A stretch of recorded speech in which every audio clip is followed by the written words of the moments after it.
Many of the tropes of classical music seem inevitable, as if they've always been an inherent aspect of classical music.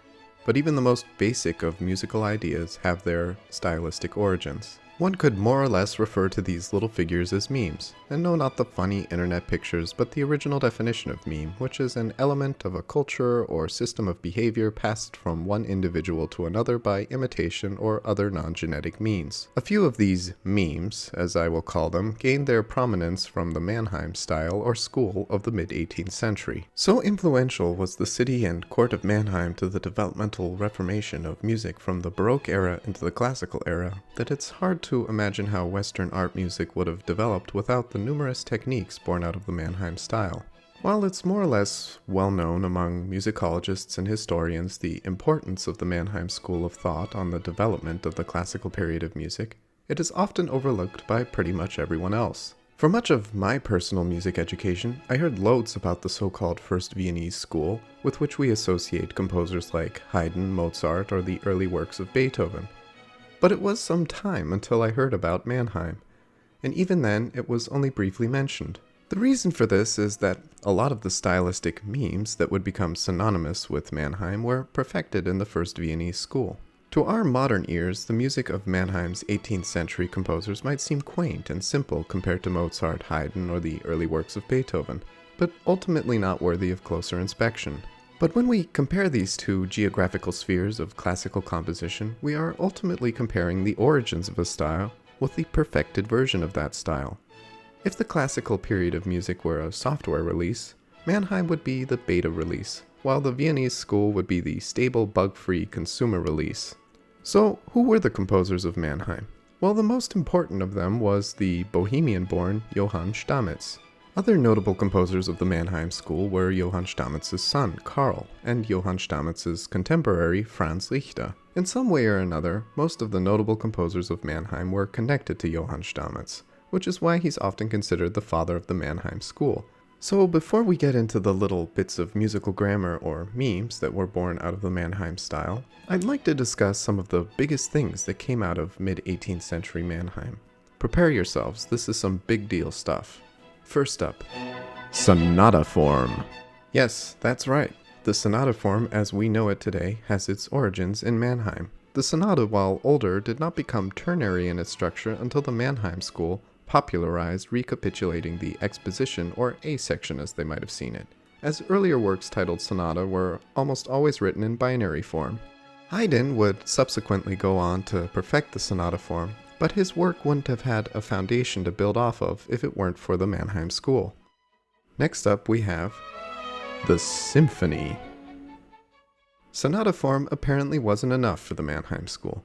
They also had to go and invent the symphony, which would go on to become one of the most important genres of classical and romantic music. This mostly applies to the multi-movement symphony and not the Baroque sinfonia, which while similarly titled isn't the same thing, as Mannheim composers completely reinvented what a symphony could be. Instead of getting a one-movement sinfonia, we began to get 3 or 4 movement symphonies. One of the practices popularized by the composers of Mannheim was the addition of one movement that was written in minuet and trio form.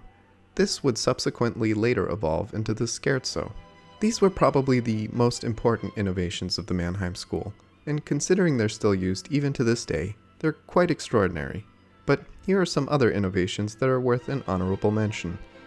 The addition of the clarinet to the orchestra, a more independent and equally respected wind section in the orchestra, so that the string section isn't pulling the entire weight of the orchestra anymore.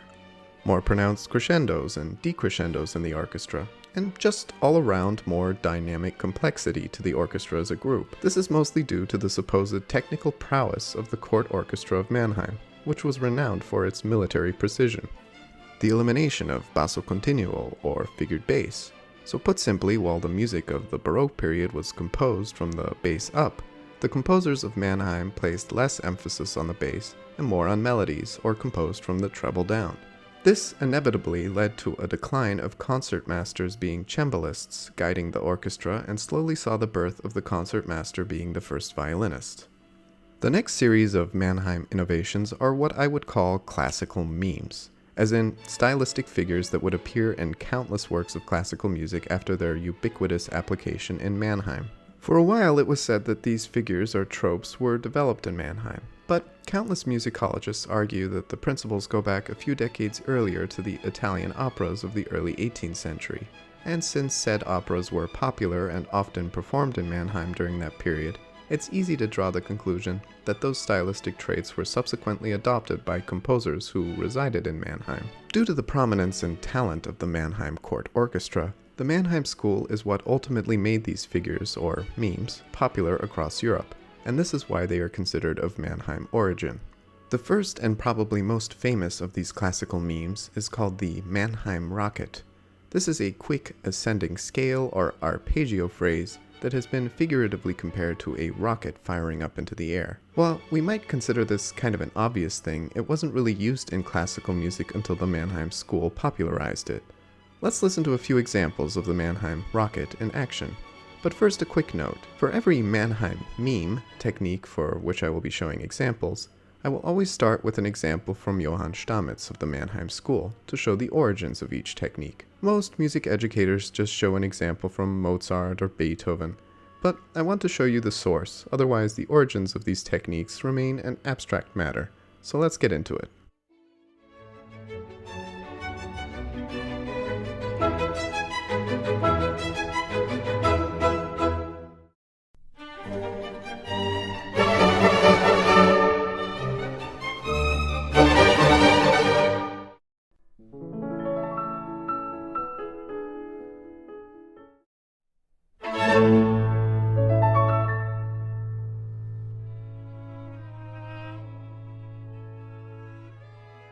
Another one of these memes is what's called the Mannheim sigh. This is the practice of accenting descending pairs of notes or suspensions, which create a figurative sighing or lamenting musical effect.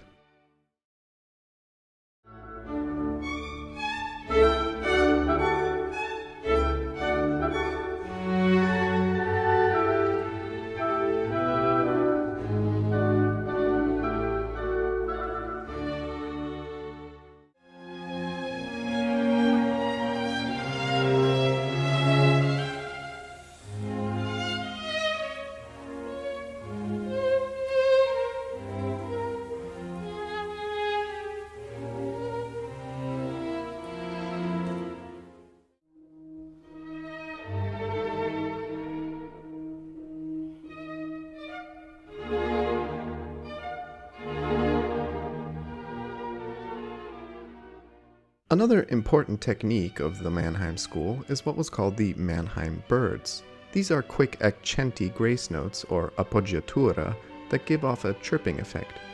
Hey, accenti. That's an interesting word. Where have I heard that before?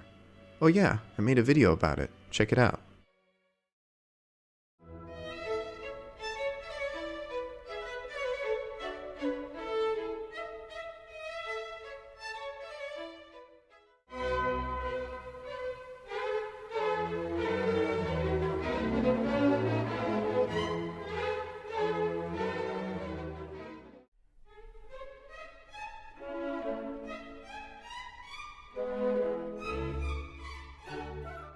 The last technique I will be talking about from the Mannheim School is referred to as the Mannheim roller, which is basically a rolling bass pattern consisting usually of octaves or eighth note tremolos over which melodies or progressions are built.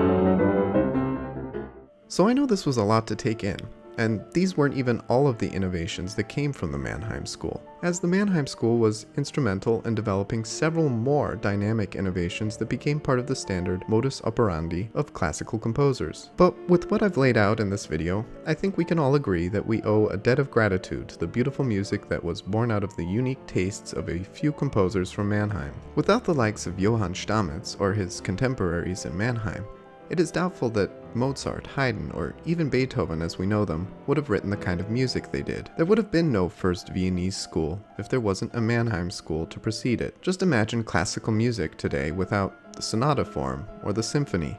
It's almost impossible. This is probably why the 19th century musicologist Hugo Riemann stated that the Mannheim style was one of the most revolutionary reformations in musical style to influence Western music since the enhanced polyphonic developments brought about by the Ars Nova style of the 14th century. Classical music has very few of these pivotal moments, and I often feel the Mannheim school is somewhat overlooked and ignored in favor of analyzing the first Viennese school. So I hope this video ultimately helps to bring the innovations of Mannheim's mid-18th century composers back to the forefront of our modern musical understanding.